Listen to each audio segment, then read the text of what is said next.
महायुतीचे उमेदवार चंद्रकांत सोनवणे यांना निवडून आणण्यासाठी भारतीय जनता पक्षाच्या पदाधिकाऱ्यांची बैठक भाजपचे नेते गिरीश महाजन व केंद्रीय राज्यमंत्री रक्षा खडसे यांनी घेतली। या बैठकीत पदाधिकारी व कार्यकर्त्यांशी चर्चा व विचार विनिमय झाले। तसेच या बैठकीत महायुतीचे उमेदवार प्राध्यापक चंद्रकांत सोनवणे हे देखील उपस्थित होते। मुक्ताईनगर ही भारतीय जनता पक्ष महायुतीच्या उमेदवाराला निवडून देईल ते त्यांच्या पाठीशी असल्याचं यावेळी केंद्रीय मंत्री रक्षा खडसे म्हणाल्या।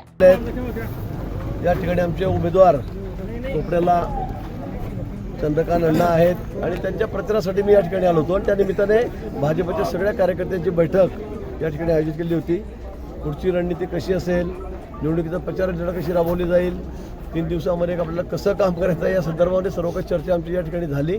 आम्ही सर्वांनी ठरवलेलं आहे की महायुतीचाच उमेदवार आपल्याला खूप मोठ्या मताधिक्याने या ठिकाणी निवडून आणायचा आहे। चोपडा विधानसभा क्षेत्र म्हणजे हा भाजप युतीचा बालेकिल्ला आहे। सगळ्यात जास्त मतं लोकसभेलाही आपण अनेक वर्षापासून बघतात की या चोपडा विधानसभा क्षेत्रातूनच मिळत आहेत आणि म्हणून विधानसभेला सुद्धा आपला आमदार मोठ्या मताधिक्याने निवडून आणायचा संकल्प आम्ही या ठिकाणी केलेला आहे।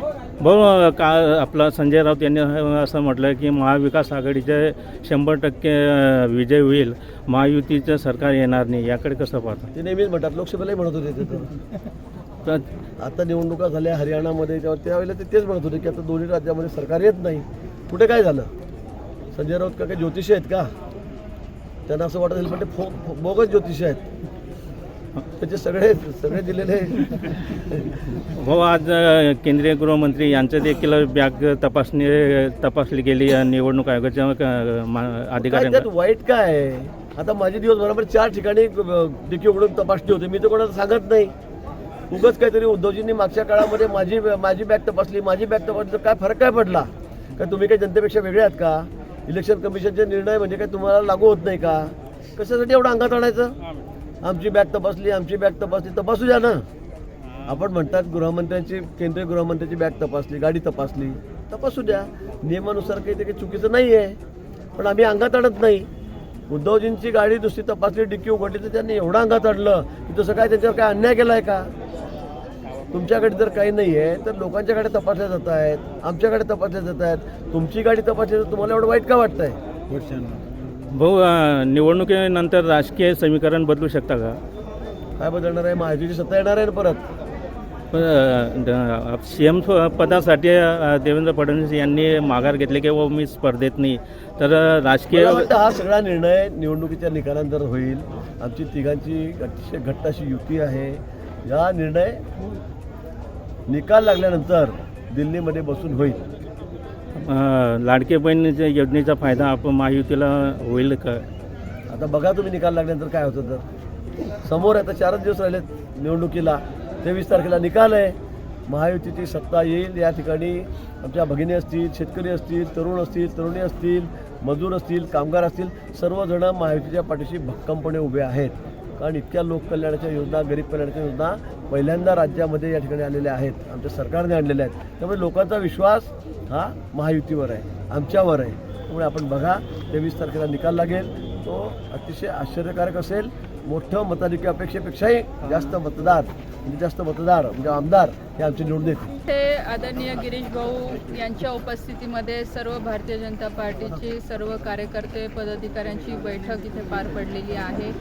आज आदरणीय गिरीश भाऊंनी सगळ्या कार्यकर्त्यांना सूचना दिलेल्या आहे की सर्व भारतीय जनता पार्टी ही आदरणीय आपले महायुतीचे उमेदवार चंदू सोनवणे यांच्या पाठीशी भक्कमपणे उभी आहे आणि येणाऱ्या या पुढच्या 5-6 दिवसामध्ये पूर्ण ताकदीने BJP काम करेल।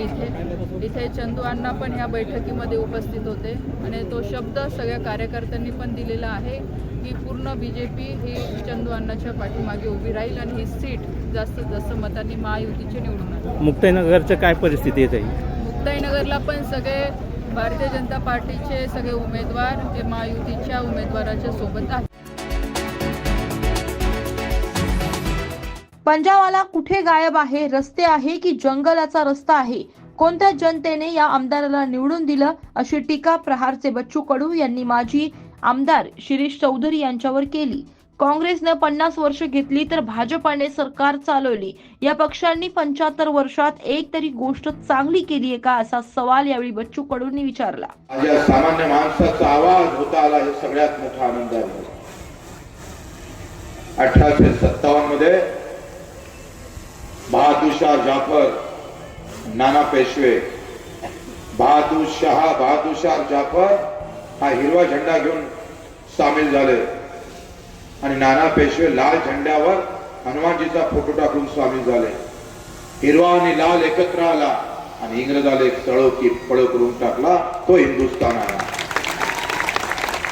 15 ऑक्टोबरला तुम्ही सीएसटी स्टेशन समोर जात असाल मुंबईच्या, तिथं फॉरजेटनं सय्यद हुसेन आणि धेडिया, मंगल धेडिया हे दोघे आर्मीचे सैनिक होते. 1857चा लढा चालू होता. हा हिंदुस्थान कसा होता मी तुम्हाला सांगतोय. इथे हिंदू मुसलमानाचा वाद नव्हता.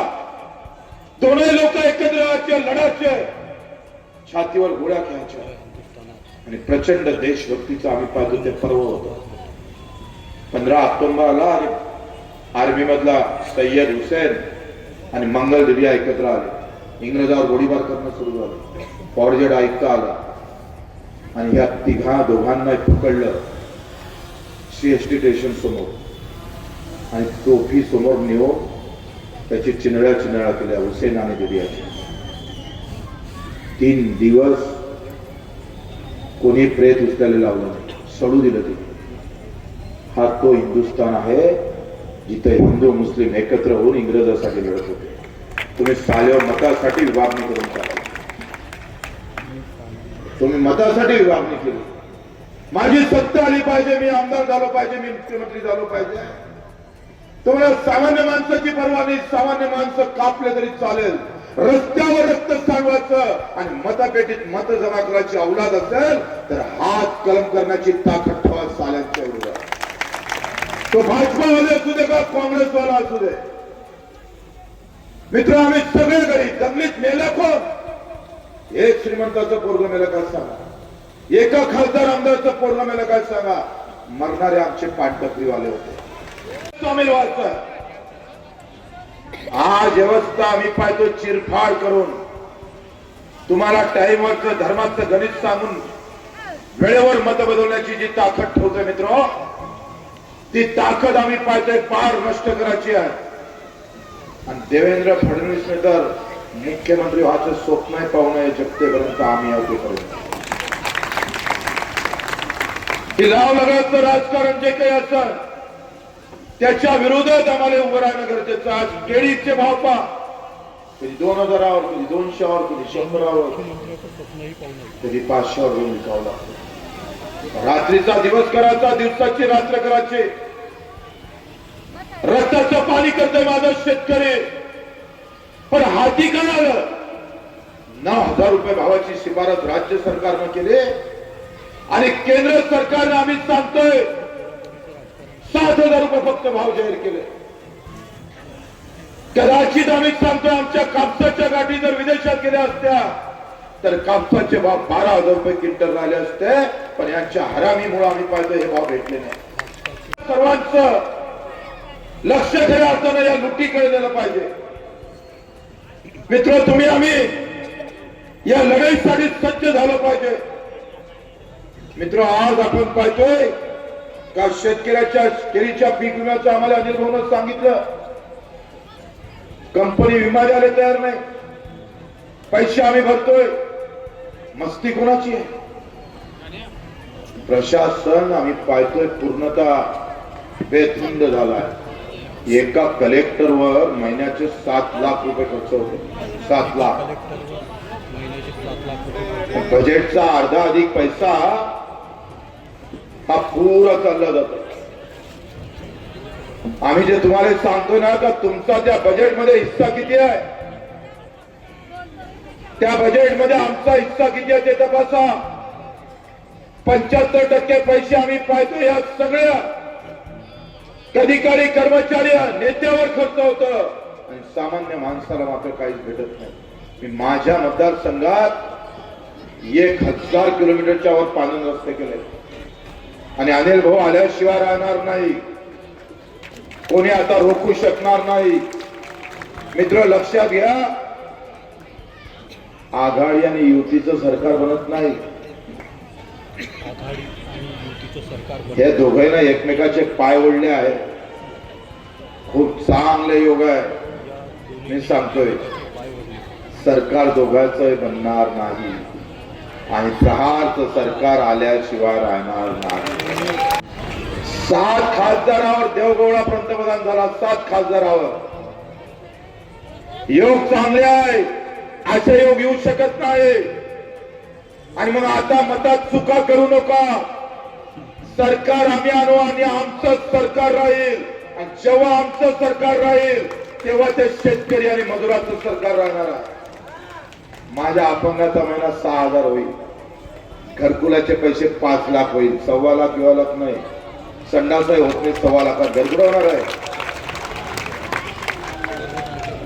1.25 लाखाचं घर विचारावर मुख्यमंत्र्याच्या कॅबिन मधलं किती लाखाचा संडास येतो.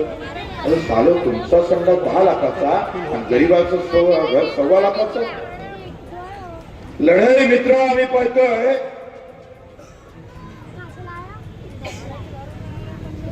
आपण लक्षात घ्या, ही लढाई निवडणुकापुरती मर्यादित नाही आहे. आणि ज्या पद्धतीने आम्ही काम केलं, ते काम उभं करायचं असेल तर आम्ही पाहतो अनिल भाऊ सोबत बच्चू कडू आहे. आणि बच्चू कडू दर 6 महिन्यांना या मतदारसंघात येऊन फेर फटका मारून आणि सगळे सरळ केल्याशिवाय राहणार नाही. ज्या पद्धतीने आम्ही पाहतोय, दिव्यांगाचं काम आम्ही केलं, आमच्या रुग्णसेवेचं काम केलं. 10 लाख जरी खर्च असला ना, तर एक कॉल आणि एक मॅसेज कॉपी आहे, तुमचं सगळं ऑपरेशन फुकटात झाल्याशिवाय राहणार. आम्ही मित्र, तुम्ही शेवटपर्यंत न्या. मला तुमच्यावर विश्वास आहे. 20 तारखेला येणारी 20 तारीख अत्यंत महत्वाची आहे. छत्रपती शिवरायानं ज्या पद्धतीनं रयतेचं राज्य निर्माण केलं मित्र, ते राज्य पुन्हा आणायचं असेल तर योगायोग फार चांगल्या नशिबाने अनिल भाऊ. म्हणजे प्रहारची बॅट आणि निवडणूक आयोगाचा 4 क्रमांक. बॅट 5 किंवा 6 असं नाही आहे, सरळ संकेत आहे. त्या चौकाच मारायचा आहे, बाउंड्रीच्या बाहेर. आणि म्हणून आपण सर्वजण पाहिला नाही, बिलकुल मन से है आप, बहुत दिल से आए हो. आपल्या सर्वांना नतमस्तक होतो. पुढची सभा असल्यामुळे जातोय. जय हिंद, जय महाराष्ट्र. जालना मतदारसंघाचे महाविकास आघाडीचे उमेदवार आमदार कैलास गोरंट्याल यांच्या प्रचारार्थ शहरातील गांधी चमन येथे भव्य प्रचार सभेचे आयोजन करण्यात आले होते. यावेळी माजी केंद्रीय मंत्री सचिन पायलट यांची प्रमुख उपस्थिती होती. उपस्थितांना संबोधित करताना सचिन पायलट यांनी महायुती सरकारवर जोरदार हल्लाबोल केला. यावेळी बोलताना पायलट म्हणाले की सकाळी उठल्यापासून बीजेपीवाले काँग्रेसच्या मोठ्या नेत्यांच्या नावानं बोटं मोडतात. नेहरूंनी काय केलं, इंदिरा गांधींनी काय केलं, अशा प्रकारचं वक्तव्य दिवसभर ते करतात. परंतु 10 वर्ष सरकारमध्ये असताना मोदी सरकारने काय केलं हे त्यांनी एकदा जनतेला दाखवावं. कांग्रेस पार्टी, राष्ट्रवादी कांग्रेस पार्टी, शिवसेना उद्धव ठाकरे पार्टी और आरपीआई का मैं अधिकृत उम्मीदवार बनकर आपके पास खड़ा हूँ. पिछले 5 साल में मैंने क्या काम किया ये मुझसे ज़्यादा आपको पता है. सबसे पहले मैं यहाँ बताता हूँ कि जिस प्रांगण में आप हम लोग बैठे हैं, या कौन सा हॉस्पिटल है बाजू में? हाँ, अरे दीपक नहीं बाजू है, उसमें क्या होता है? हाँ, जो हॉस्पिटल यहाँ है वहाँ जच्चा बच्चा हॉस्पिटल के नाम से जिसको जाना जाता है, बराबर. और पानी का काम किसने किया? कैलाश गोरंट्याल. महिला को पूछने हो, किसने किया पानी का काम? पक्का? अच्छा, कितना पानी मिलता है तुमको हफ्ते में? नहीं, हफ्ते में कितनी बार आता है पानी? 2 बार. कितनी बार पानी देना आपको? आप मेरे को चुन के दीजिए, मैं हफ्ते में नहीं रोज आपको पानी देने की तैयारी रहेंगी. तपती शहर की कहानी लिख सकता हूँ, यार खानी पर भी लिख सकता हूँ। दिल की जज्बातों को कागज और कलम की क्या जरूरत, अब लिखना हो तो पानी पर भी लिख सकता हूँ। जहां तुम बैठे हो रोड किसका है? ये रोड किसने बनाया? लाइट किसने लगाया? अच्छा, राम तीरथ किसने बनाया? यानी जच्चा बच्चा से लेकर आखिरी तक किसने काम किया बताइए आप। फिर मतदान किसको करेंगे आप? मैं साहब पायलट जी आपको बताना चाहता हूँ, आप जिस प्रदेश से आते हैं, राजस्थान से, यहाँ हमारी जो एमआईडीसी, हमारी इंडस्ट्री, हमारा जो बिजनेस, हमारा जो व्यापार है, इसमें आपके राजस्थानी लोगों का 99% हाथ है। ये जालना शहर स्टील का हब के नाम से जाना जाता है। पूरे महाराष्ट्र में, महाराष्ट्र के बाहर भी स्टील हमारा जाता है। स्टील इंडस्ट्री भी हमारी इतनी बड़ी है कि पूरे ऑल ओवर इंडिया में हमारी स्टील कंपनी है। और जो हाइब्रिड जो निकली थी सर, एक ज़माने में वसंतराव नाइक जब मुख्यमंत्री थे, वो हाइब्रिड भी हमारे यहाँ से निकली है। और जो बीटी कॉटन अभी आजकल जो निकल रहा है, वो भी हमारे पास से निकल रहा है। यानी ये उद्योगों की नगरी है पंजाब। इस उद्योगों की नगरी को कुछ लोग नज़र लगाने के चक्कर में जब ये सुन के जाते हैं एमआईडीसी के पोला फैक्ट्री बंद, चैन फैक्ट्री बंद, ये फैक्ट्री बंद, और मैं सुन के आता कोई बंद होता है क्या? अरे सेठ है तो सेफ है, और वो है तो थ्रेट है। थ्रेट बोले तो इंग्लिश में धमकी होती है। अभी चल रहा है स्टील की फैक्ट्री है, हम वर्ल्ड में, हिंदुस्तान में फेमस हो गए। अभी 8 दिन पहले भास्कर राव क्राइम का रिपोर्ट पढ़ रहा था, महाराष्ट्र का क्राइम रिपोर्ट। सबसे ज्यादा देशी कट्टे कहीं मिले तो हमारे जालना के अंदर मिले। कौन है इनका सरदार, कौन है इनके लोग? बाजू में रहता शायद, इसके बाजू में। देखो दोस्तों, मैं है, अम्बेडकर है, हम कॉलेज के विद्यार्थी मित्र हैं, हम 30-35 साल से काम करते हैं। हमारा कोई कार्यकर्ता का मर्डर आज तक नहीं हुआ। ना कैलाश गौड़ हमारा मित्र था, ना गजानन तौर हमारा मित्र था, ना संगीता खिल्लारे हमारी पार्टी की थी। इनका हाल किसने बुरा हाल किया? ये सब आज तक गुलदस्ते में, और ये गुलदस्ता खोलना है तो 20 तारीख को आप बटन दबा के मुझे चुन के दिए, सब गुलदस्ते खुल जाए। हाल है भय मुक्त जालना करना है, दहशत मुक्त जालना करना है, दादागिरी खत्म करनी है। दादागिरी खत्म करने की इसका मतलब नहीं कि अपन भी गुंडागर्दी करो। बटन दबा के दादागिरी गुंडी बंद करना है। आप लोग मुझे साथ देंगे कि नहीं? वोट देंगे कि नहीं? पानी एक टाइम चाहिए कि नहीं? चलो मैं और एक नई बात बोलता हूँ तुम्हारे। महाराष्ट्र के अंदर 4 जिले ऐसे हैं, मुंबई, पुणे, नागपुर, जहाँ 24/7 नल है। आप कभी भी नल खोलो पानी आएगा। अगर मैं ऐसा करके दिया तो आप क्या करेंगे? सुन के देंगे? नहीं तो तुम मेरे को, बाकी उधर ऐसा तो नहीं हो जाएगा। नहीं तो मौसी तू मेरे तरफ जाएंगी। देखिए अभी कांग्रेस का एक मैनिफेस्टो आया, उसके अंदर ये जो लाड़की बहन जो आपको 1500 रुपये दे रहे ना, हमारी कांग्रेस आपको 3000 देने वाले। 3000 देने वाली है। और सिलेंडर का भाव भी कम करने वाली है, तेल का भाव भी कम करने वाली है। जो जो आपको लगता है अनाज, उसका सबका भाव कम करने वाली है। ऐसा नहीं, इनके जैसा नहीं 1500 दे दिए, तेल के भाव बढ़ गए, राशन के भाव बढ़ गए, सिलेंडर के भाव बढ़ गए। हम लोग नहीं करने वाले। हमारी माता बहनों को जितना फायदा हो सकता है उतना फायदा करने के लिए हम आए। और इसकी गारंटी, और आपको ये बात मैं कहता तो आपको, मैं अगर कहता कि मैं ऐसा बोल रहा हूँ तो आपको यकीन नहीं आता। इसके लिए पायलट साहब खुद आए ये बात करने के लिए। देखो राहुल जी के एकदम राइट हैंड है, उनके बहुत अच्छे दोस्त है, और तुम्हारा हमारा सौभाग्य है कि आज उनको हमको सुनना पड़ रहा है। यानी राहुल जी की गारंटी वो आपको देने आए हैं, तो आप वोट करेंगे कि नहीं कांग्रेस को? थैंक यू, धन्यवाद, जय हिंद, जय महाराष्ट्र। और मैं आपके बीच में आज महाविकास आघाड़ी के हमारे संयुक्त उम्मीदवार, हमारे विधायक, लोकप्रिय नेता कैलाश जी के समर्थन में आपसे वोट मांगने के लिए, आपका आशीर्वाद मांगने के लिए आया हूं। और पूरे देश में आज चर्चा महाराष्ट्र की है। महाराष्ट्र के लोग किस दल को, किस गठबंधन को चुनते हैं, इससे पूरे देश की राजनीति पर फर्क पड़ेगा। महाराष्ट्र में जो घटनाक्रम हुआ, 2 पार्टी की 4 पार्टी हो गई, सरकार किसी की थी, बना किसी और ने ली, ये पूरा जो मामला हुआ है महाराष्ट्र का, ये हमारे सामने है। और जिन लोगों के पास ताकत है, जिनके पास सत्ता है पिछले 10 साल से दिल्ली में, भारतीय जनता पार्टी, वो लोग आज सामने आके जनता के बीच वादे कर रहे हैं। लेकिन हमें इतना अधिकार है संविधान में दिया हुआ, हम सवाल पूछ सकते हैं कि आपके पास 10 साल की सरकार रही, आपने नौजवानों के लिए, किसानों के लिए, उद्योग के लिए, रोजगार के लिए, महंगाई कम करने के लिए क्या काम किए हैं। मुझे दुख है कहते हुए कि ये वही बीजेपी के लोग हैं जिन्होंने कहा था कि देश में किसान की आमदनी हम दुगनी करेंगे। आज लोग पूछते हैं कि सोयाबीन का क्या भाव है। भास्कर जी पूछ रहे थे क्या हाल है कपास का, क्या हाल है सोयाबीन का। किसी किसान की आमदनी दुगनी नहीं हुई। नोटबंदी लेकर आए, जीएसटी लेकर आए, 3 काले कानून किसान के खिलाफ इन्होंने बनाए, बाद में मजबूरी के कारण वापस देना पड़ गया।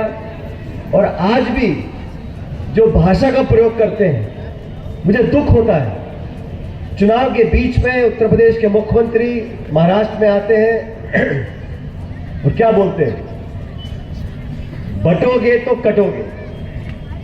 अरे भाई, कौन बांट रहा है, किसको काटना चाहते हो आप? नौजवान की बात करो, महिला की बात करो, मकान बनाने की बात करो, प्रेम की, प्यार की, मोहब्बत की, किसान की बात करो, सड़कें बनाने की बात करो। कौन मना करता है? लोगों को आप डराना चाहते हो, लोगों को बांटना चाहते हो। बटोगे तो कटोगे। मैंने बोला योगी जी, मत बोलो बटोगे तो कटोगे, बोलो पढ़ोगे तो बढ़ोगे। बच्चों को शिक्षा देनी है, एक वातावरण देना है ताकि अपने पैर पर खड़ा हो सके। पढ़े लिखे बच्चे बच्चियां बेरोजगार होकर भटक रहे हैं, छोटे उद्योग बंद हो रहे हैं, महाराष्ट्र का निवेश गुजरात में जा रहा है, किसान आत्महत्या कर रहे हैं। आज भी अभी यहाँ विधायक महोदय ने क्या बात की आपको, जो क्षेत्र की बात है, नल में जल, गुलदस्ता खोलना, वो तो ये बात उन्होंने बोला है, लेकिन देश में क्या हालात पैदा हुए हैं।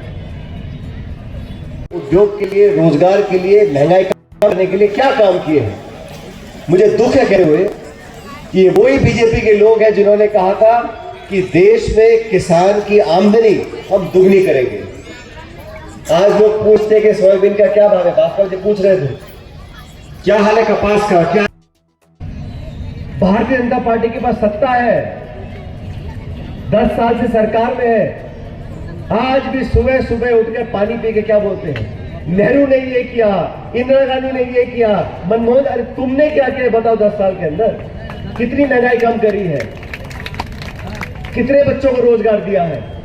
सिर्फ भाषण देना, अखबार, photo, hoarding, poster, WhatsApp, television, सुबह शाम वही भाषण। ये कब तक जुमले दोगे आप? क्या कहा लोकसभा चुनाव से पहले? 300 पार, 400 पार, 500 पार। मैं तो धन्यवाद देना चाहता हूं आप सब महाराष्ट्र के मतदाताओं का। आपने भाजपा के घमंड को चकनाचूर किया और लोकसभा में 240 पे आके अटक गए। अभी 2-2 पैसा के लेके सरकार बनाई है, नीतीश कुमार जी और चंद्रबाबू नायडू जी। और ये दोनों बड़े पुराने खिलाड़ी हैं, कब पलटी मार दे पता नहीं। तो सरकार को एहसास हो गया कि वो डराव की राजनीति, विरोधियों को धमकाने की राजनीति, 2 निर्वाचित मुख्यमंत्रियों को जेल में डाल दिया आपने।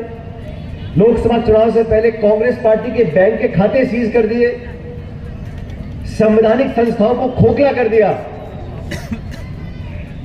अफसरशाही, न्यायपालिका, निर्वाचन आयोग, जो संवैधानिक संस्थाएं हैं, 70 साल से इस देश में लोकतंत्र जिंदा इसलिए है क्योंकि यहाँ की जमहूरियत को ताकत देने के लिए सब लोगों ने मिलकर काम किया था।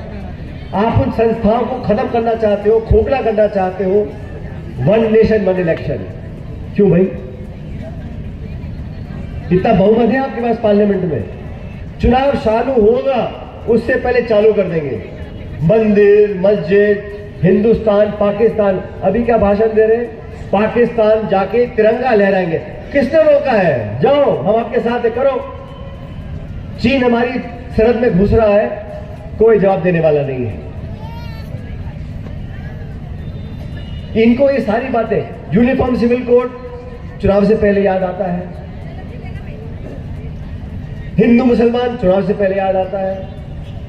अरे भाई, इस देश का एक इतिहास है, हजारों सालों से हम सब लोग आपस में प्यार मोहब्बत से अमन चैन में रहते आए हैं। आप चुनाव लड़ो, राजनीतिक बात करो, विकास की बात करो, अपनी रिपोर्ट कार्ड दिखाओ, आपने सरकार में रहते हुए क्या किया, हम दिखाने को तैयार हैं।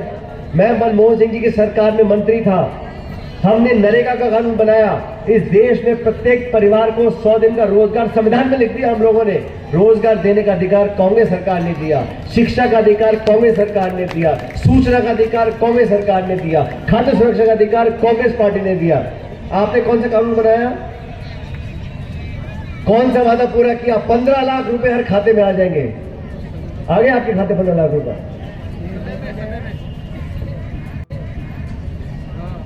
जो खाई है अमीर गरीब की इतनी बढ़ गई है, जो इस देश में अमीर थे उनके पास इतनी दौलत आ गई है कि उनको अपनी दौलत गिनने का समय नहीं है।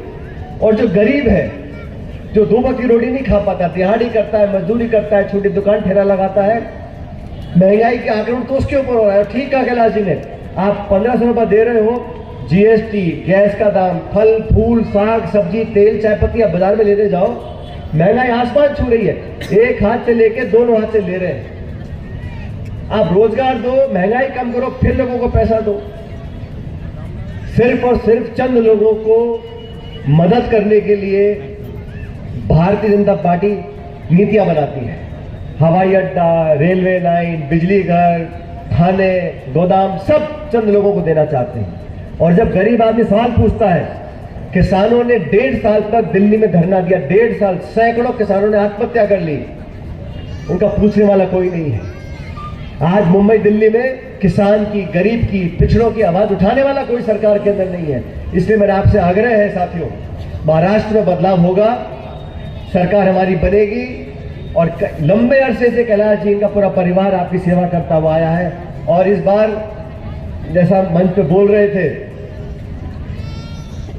मोटी जीत कराओगे तो अच्छी भागीदारी कैलाश जी को मिलेगी सरकार के अंदर, ऐसा मुझे मानना है। जनता के बीच में जो रहेगा, दुख सुख का भागीदार बनेगा और ईमानदारी से काम करेगा। लोग पद पे पहुंच जाते हैं, लेकिन पद पे पहुंचने के बाद जमीन से दूर हो जाते हैं। इसलिए अच्छे लोगों को चुनो, अच्छी विचारधारा को चुनो। और मैं आपसे हाथ जोड़ के निवेदन करता हूं, ये चुनाव 2 विचारधाराओं का, 2 गठबंधन का है। भाजपा और शिंदे जी की शिवसेना और कांग्रेस और यूपी की, हम 2 दलों का गठबंधन का चुनाव है। बाकी जितने लोग चुनाव लड़ रहे हैं, कोई आमदार बनने के चुनाव नहीं लड़ रहा है। वो भी जानते हैं, मैं भी जानता हूं, आप भी जानते हो। वो सिर्फ और सिर्फ इसलिए चुनाव में खड़ा किया गया है कि कैलाश जी का 200-500 वोट खराब कर सके। तो हम लोगों को एक एक वोट की कीमत को समझना है और वोट वहां देना है जहां उसकी गिनती है। और यहां माताएं बहनें बैठी हैं, ताली बजाने से, माला पहनाने से, पटाखे जलाने से वोट की गिनती नहीं है। वो तो पेटी में अगर वोट डलेगा तभी वोट की गिनती है। तो एक एक वोट कीमती है। ये जाति, मजहब, बोली, भाषा, इनसे ऊपर उठकर हमें देश को देखना है, महाराष्ट्र को देखना है, विकास को देखना है, प्रगति को देखना है। इसलिए आपसे निवेदन कर रहा हूं, वोट खराब ना करें। हाथ का निशान है, इस पंजे पर बटन दबाकर कांग्रेस पार्टी को, हमारे गठबंधन को जिताकर भेजें और पूरे देश में संदेश जाएगा जो लोकसभा में आप लोगों ने किया। लोकसभा के परिणाम इस देश की राजनीति को बदलने वाले परिणाम थे। और आज मैं देखता हूं भाजपा के नेता किस प्रकार की भाषा का प्रयोग कर रहे हैं। इसलिए आपसे निवेदन है, शांति से अपने मन की बात को इजहार करने के लिए मतदान के दिन हाथ का बटन दबाएं। और ये अभी आपने क्या कहा था, कौन सा सेफ है करा